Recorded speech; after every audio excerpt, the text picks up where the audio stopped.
There we go.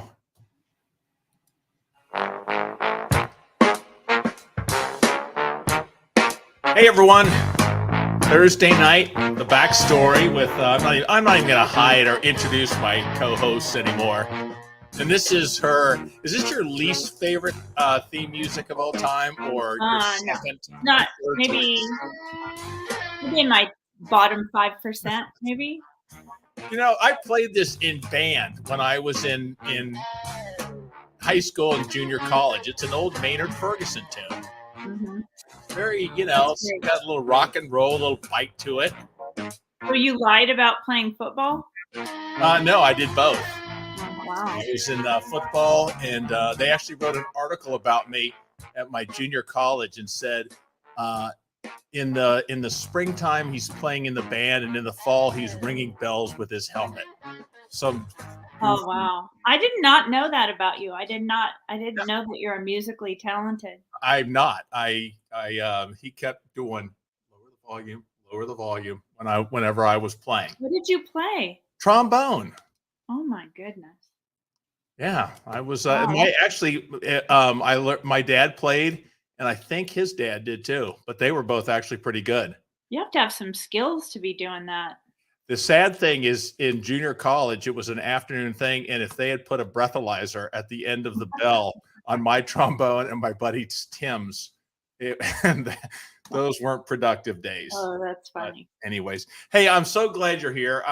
We're going to do, we're interspersing guests on these shows, but every once in a while, Peggi, as you know, author of This Side of Alcohol, and one of my favorites, she is, I got to get the nice crap in, so just bear with it and fake some tears for me, okay, Peggi? But she's been extremely instrumental in my journey, been one of my best friends and helped me out a ton. And I'll stop right there. But so I still rely on Peggi. She gets calls from me a couple times a week, and I just bounce ideas off of her or concerns, or she's just been a great voice for me. So every once in a while, I thought I'm going to share her wisdom. But I want to ask you first, I'm going to hit this banner. Mm-hmm. Make sure it's the right one. Sober in the City is coming up November 11th and 12th in Austin, Texas. How are things going? Are there still here? I put the link up. It's scrolling across the bottom. Can people still get in? I will be there. I think Chris Marshall and I might be. What are there, about three men allowed? But it was such a fun event before. Men are allowed. You just haven't been enlightened yet, I don't think. So okay. You are a very enlightened guy. Yeah, we have. We're so fortunate this time. Austin is a hotbed of sobriety, and we almost sold out when we released the tickets about a month ago. And we have about 9 left. So people are coming from all over. Sober in the City, from Sober Sis. We Are the Luckiest, the TLC. Lots of members that they're flying in from all over US. We even have somebody coming in from Alaska and somebody coming in from Australia. So she's put us in the international category this year. But this is Susie Streelman's baby. This is her third, and I'm just kind of a Vanna White for her.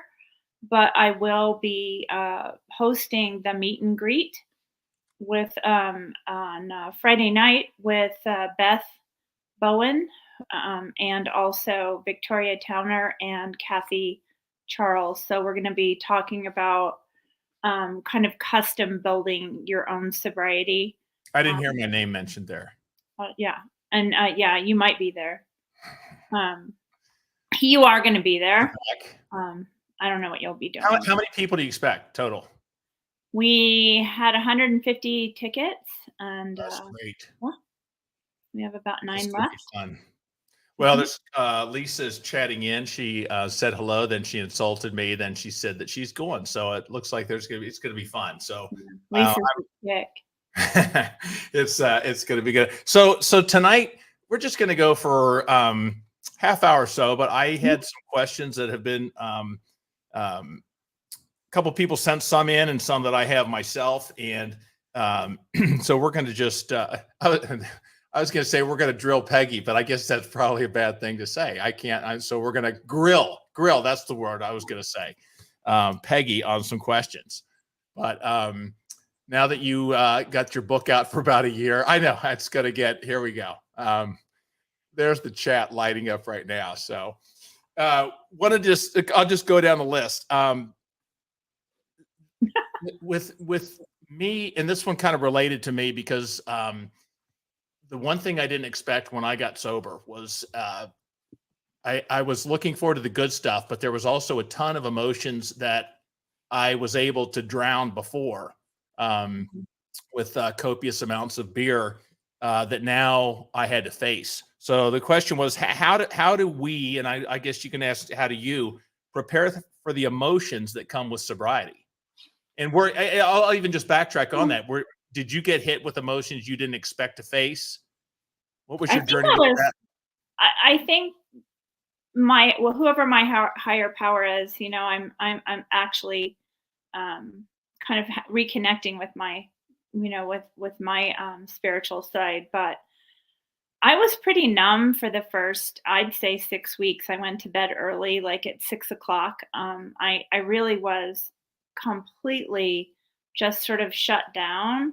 But in that time, I was reading a lot, if that makes sense. I read every book I could possibly read. I was enrolled in Sober Sis, the 21-day reset. And so what I learned is I sort of had this advantage because what I was learning is my body was going to go into this weirdness because it'd been so used to alcohol this whole time. So when I was detoxifying from the alcohol, those big mood swings, those highs and lows, they were there, but I could handle it because I knew that was normal. And going to other meetings and having somebody say, "This happened to me too," normalized it. And I felt that connection got me through. Does that make sense? No, it does. It was interesting you said about going to bed early because that's a common, you hear that advice, go to bed early.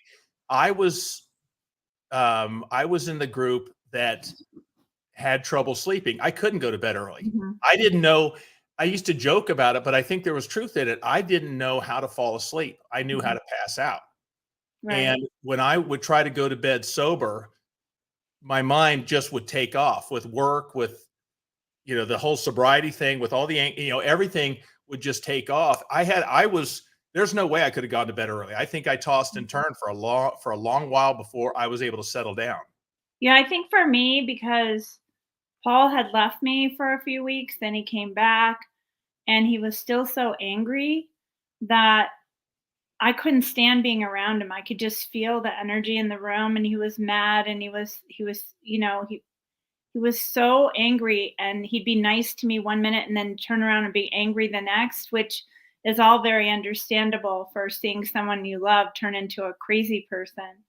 So I really went to bed just to avoid it. If I went to bed, I didn't have anybody like on me, so it was just a did survival. You struggle with wanting to be angry at him for treating you poorly when you realized it was probably totally justified? Yeah, it was all of that, right? So, because I was still like, part of it was that, a lot of it I was drinking at him, and so I was kind of angry that I even though, marriages have two people that are responsible normal for, for chasms in a relationship. And I think my drinking gave him the excuse to blame it all on me. And so, That's a good point. it's human nature, but because I was drinking, all the blame went on me. And there wasn't any until later. Later when he started reading, William Porter's Alcohol Explained and This Naked Mind by Annie Grace, when he started to understand the science, then he stopped being angry and he started being more compassionate. But, he was very pissed, he was looking at maybe not staying married and all that entails, with all the, we were married, we've been married 35 years, with all that entailed about, our lives would be completely different living separately, financially and all of that. So, yeah. And I was mad at him for, I was kind of mad at everybody because I knew that I was done, but I couldn't expect other people to know that I was done. Just so. I think I was similar, but for me to get one night of not drinking was Mhm, that happened once a year. I gave mhm, myself, and that was usually because I was sick, to get one night, and I felt after one or two nights going to bed sober, one or two nights going to bed sober, I deserved credit for that, and I was mhm, mad that why are you not happy with me mhm.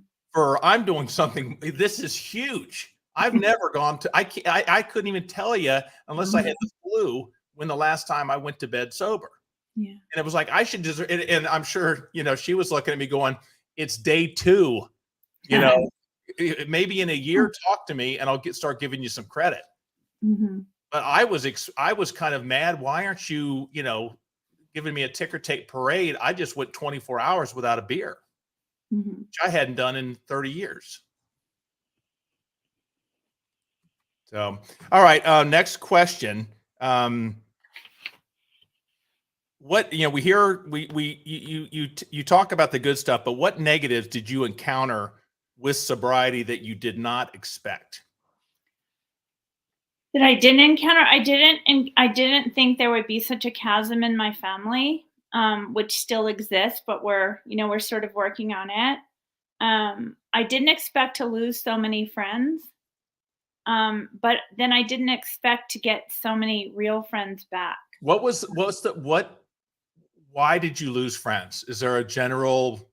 And part of it could be my own psyche, but I felt like people were dumping me like, again, one of those things where, you know, um, only when you stop drinking, people think you have a problem. And honestly, only my immediate family knew I had a problem. So, I mean, everyone knew I drank, but no one ever said to me, you need to stop drinking, but my family did. So, um, Was it yeah. did you lose friends because you quit drinking or I because I they wanted it could be distance away? both, right? I backed off, right? Because I didn't wanna be around. I had to isolate myself, but I think my brain also told me, I'm getting dumped by my friends, And I even said the other day, I'm in year 4, you make up all these stories, right? And I had this, note from my niece who I adore, and I haven't really seen her for a few years, and I realized that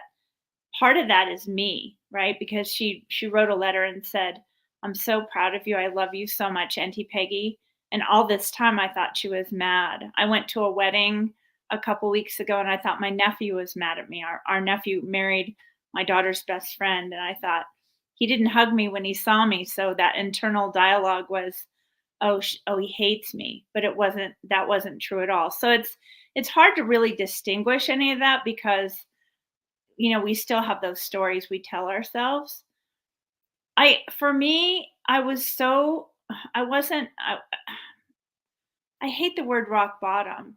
Um there wasn't a negative other than those kind of minor things because it was just I was done and it was the best thing I ever did. I do occasionally my head wants to twist off when, like I met a neighbor the other day who said, who asked me to have a drink. And I said, I don't drink alcohol. And they're a family that's going to be here for a long time. So I thought I'd get it out of the way. I normally don't really say anything.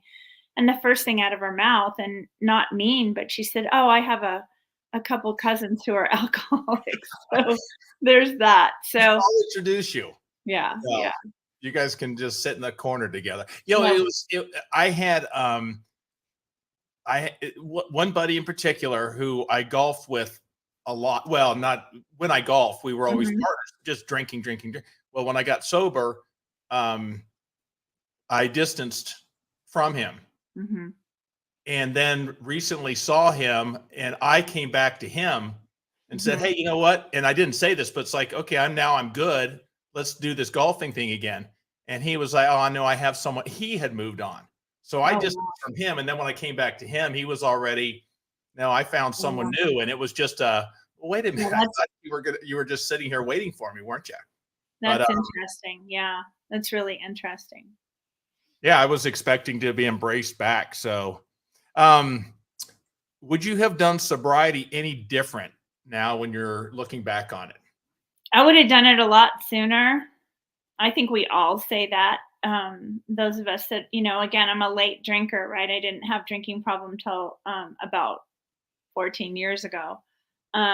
Before all the fights, before all the leaving, all the blackouts, before my daughter had to sit me down, my own daughter, and say, Mom, you need to do something about your drinking, or you can't have the relationship with that you want with me.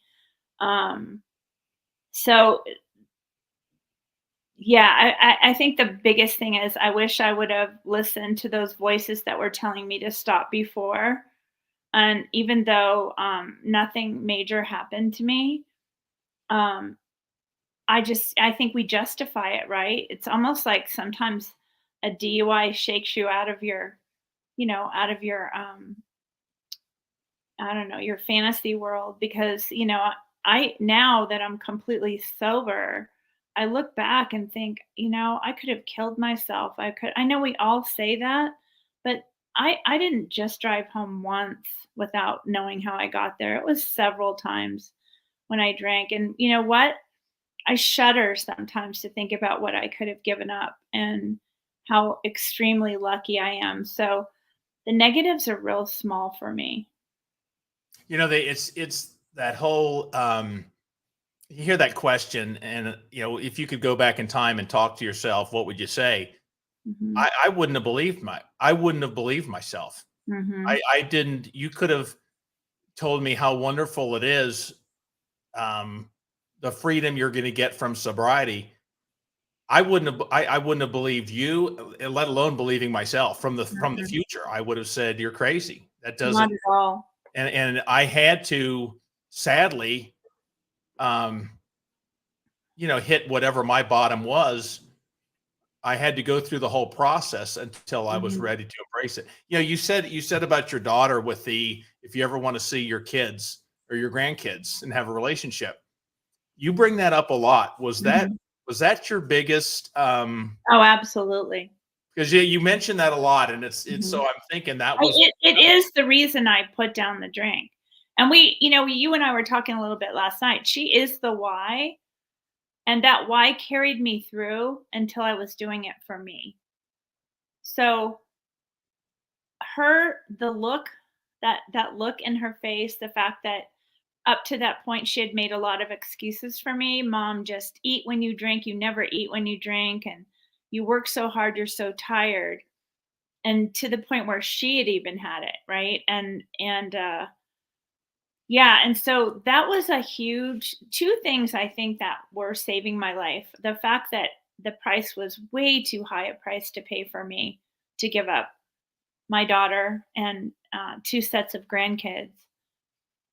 The other one was COVID gave me that space where I could isolate. I was probably 6 months into sobriety when COVID hit, so I had that cushion where some people COVID was worse for them. For me, COVID kept me safe, and it kept me in a position where I could easily say, no, I can't do that. Or the decision was already made for us that we couldn't see each other, right? Because of the COVID restrictions. So, yeah. It's with her saying that, I wonder how that makes Paul feel, your husband, because I had whatever my reason, the thing that, okay, I'm going in tomorrow. Mm-hmm. And that was, for me, I came home and Elizabeth said, how many have you had? And I lied and said, no, this is my first. And she said, you're chewing gum. You never chew gum. Mm-hmm. And I had nothing. And I was sitting there, and it was the first time that I had, and inside I could hear my voice going, would you say something, you idiot? You're going down in flames. Lie, come up with something. And I was empty. I had no, That's a good way to say it. but my some of my kids, I just am just now realizing this. Why didn't you listen? Why didn't I told you that? Mhm. Why didn't you do it when I asked you to? And I just wonder with Paul, because I had people that loved me saying, we want you to stop. And I didn't stop for them. Yeah. And I just can hear them saying, so I wasn't enough of a reason.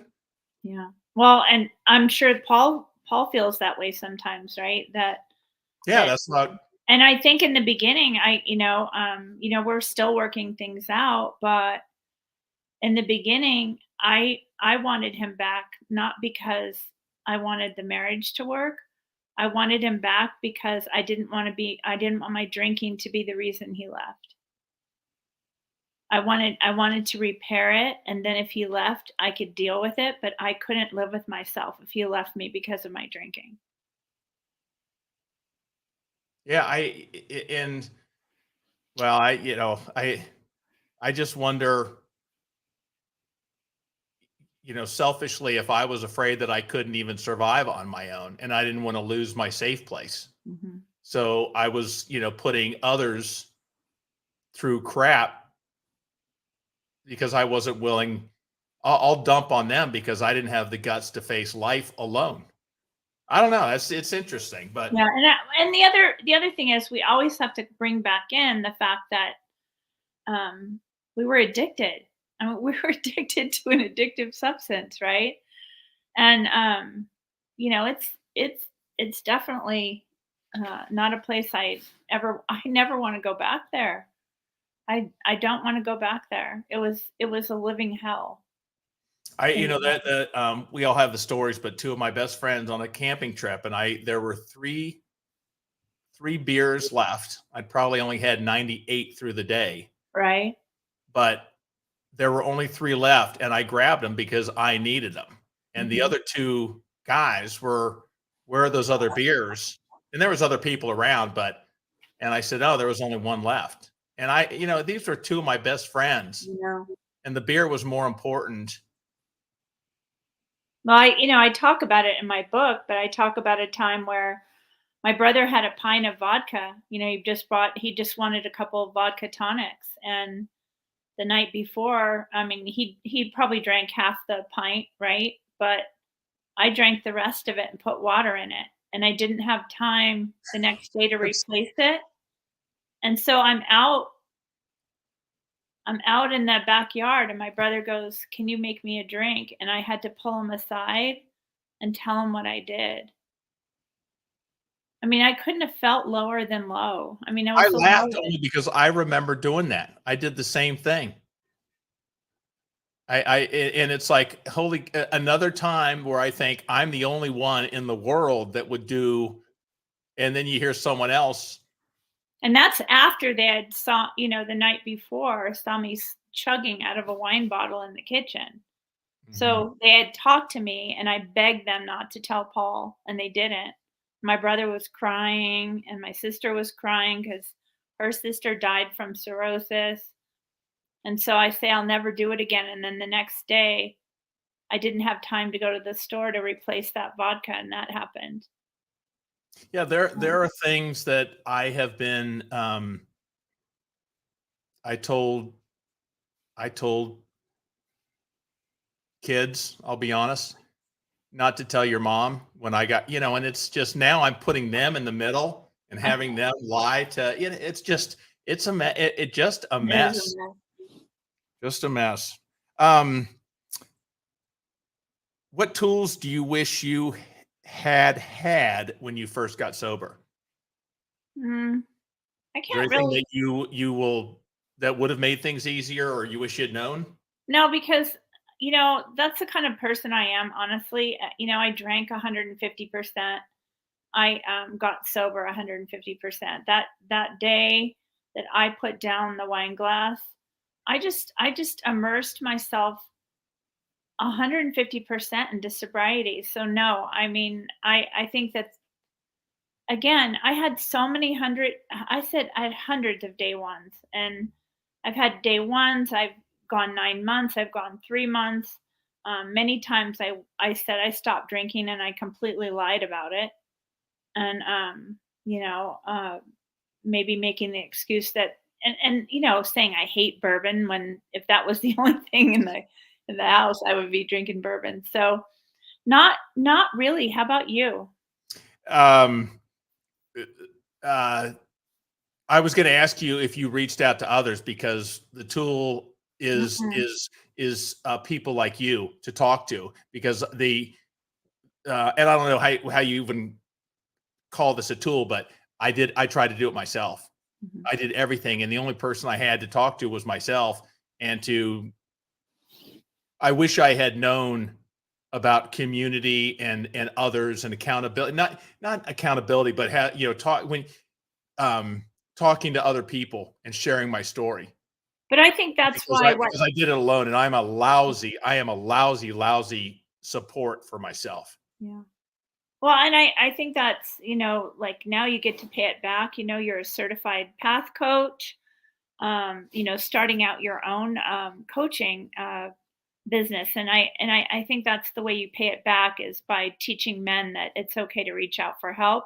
I think women naturally reach out for help, but I'll tell you, it was definitely a God wink that Sober Sis went across my Facebook page that morning, right after Lindsay said, "Mom, you need to do something about your drinking."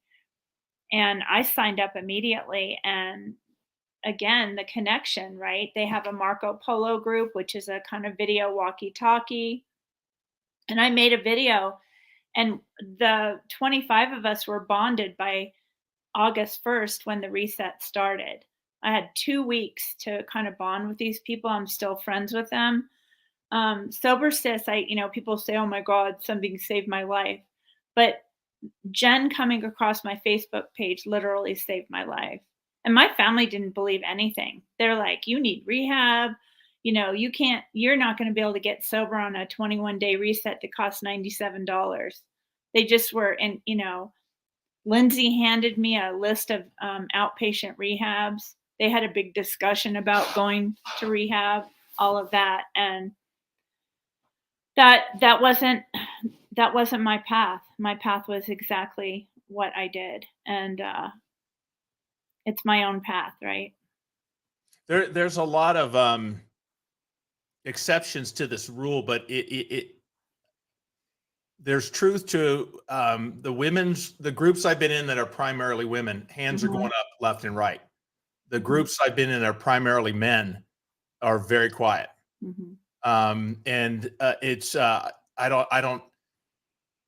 don't know if it's ego, pride, but you know, the person or the client that I probably will be wanting to work with the most is probably um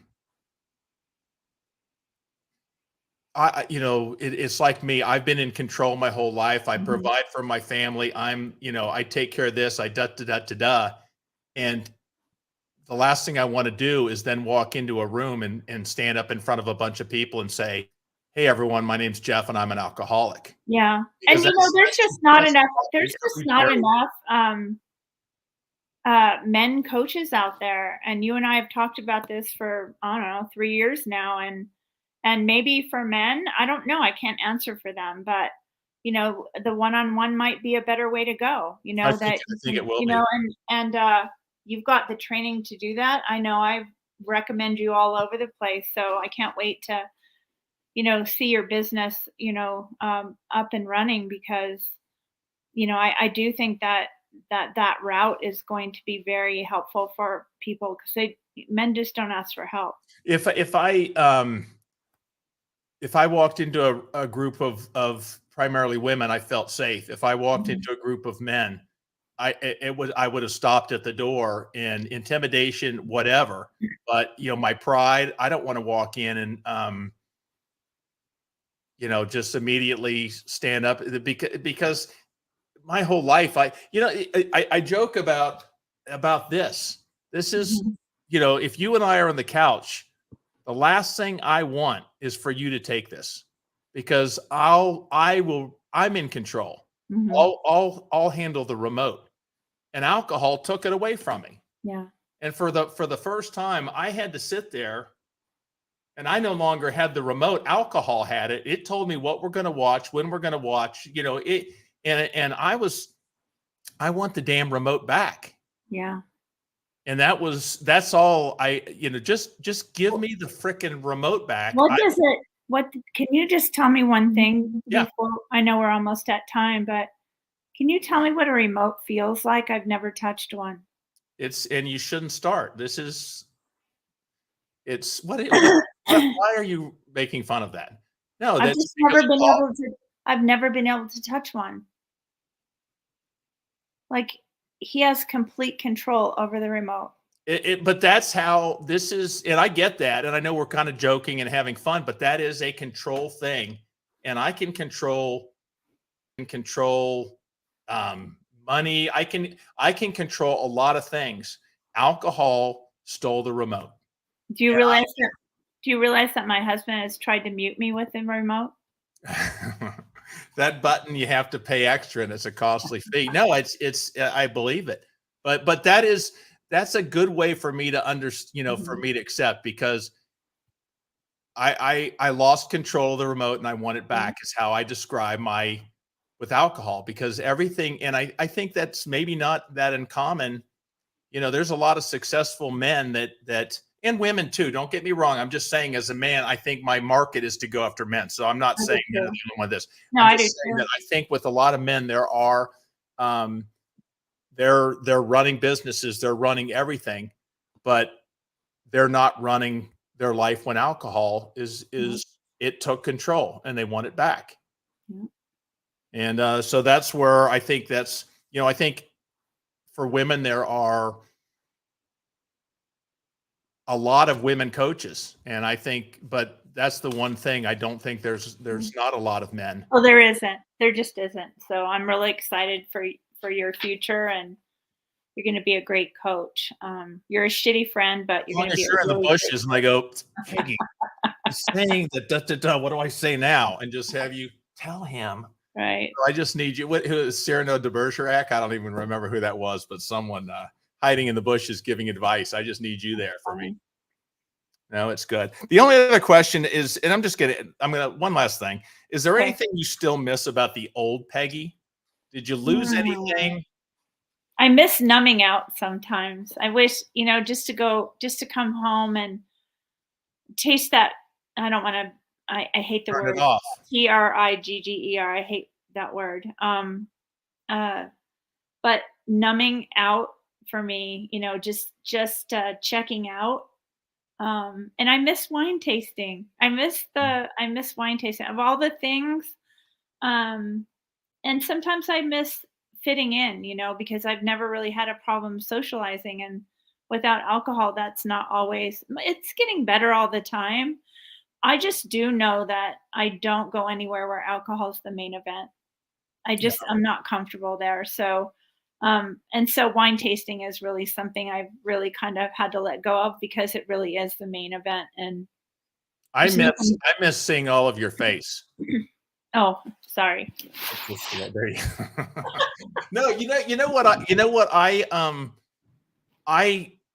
I missed the old Jeff for about a year or so. And then and then he came back. I know you're not going to agree, but his sense of humor came back, his ability to enjoy music, his ability to relax, a lot of things. I missed him. I didn't know a drink like that. I'm sorry, what? And I apologize, everyone, if my face is missing on nothing. I've been banished to the bedroom because it's the first football game of the year. Oh, that's right. That's right. That's why I've got actually a mirror right here you can't see, so I can look over my shoulder and see the scores. But no, thanks,